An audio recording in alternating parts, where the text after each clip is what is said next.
Yan, magawa ko guys ng merenda namin ni Aiten. Ito na po ang kamote. Yung pakuluan ko na siya guys. Yung palambot at din ano ko siya ng tinidor. Maglagay ako ng isang itlog. Yan. Tapos cornstarch. Yan, naglagay ako ng gatas.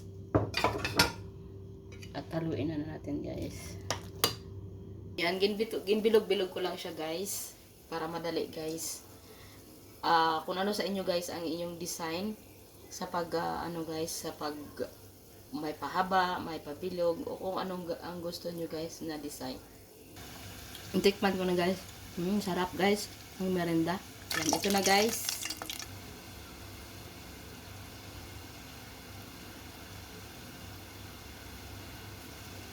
Ang sarap guys. Pag i-ano mo siguro sa kape guys, masarap ito guys. Sigurado masarap. Yan, ito na po ang aking kamote, ano guys, sesame kamote guys. Ito po ay pang merenda namin ni Aiten. Ang iba, hindi perfect guys ang aming pambilog ni Aiten kasi ang anak ko ay nagtulong sa akin. Yan ang iba, hindi ko na ginluto guys. Bukas naman kung paubos namin ito. Yan. Ito ang ating merenda guys ay kamote sesame bite o ball. Kasi ball siya. Depende sa inyo kung anong gusto nyo guys nga nga design sa inyong pag guys. Yan oh. Yan, ang sarap guys.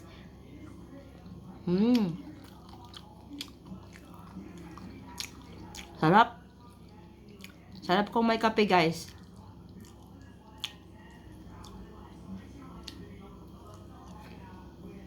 Nagkuha ng aking anak, ako ang si Aiten. Yan. Tara magkain po tayo guys. Merinda tayo guys. Sesame, kamote sesame. Bite. Tingnan nyo guys oh. Ang harap.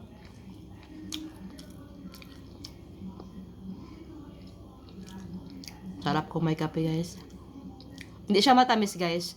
Kasi ang ginlagay ko na condense ay ako ang nagawa guys. Ang gawa ko na condense guys.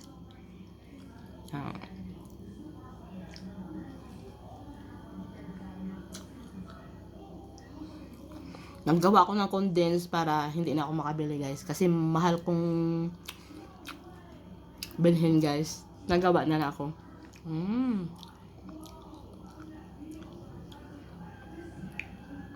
Aiten sang kamote balls. Sesame. Merinda ni Aiten. Kamote. Namiten?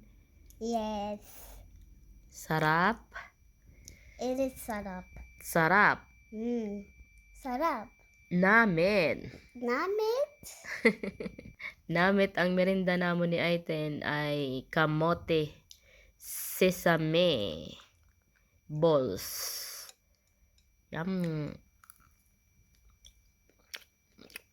Harap ko may kape guys. Ay, what? Tasty.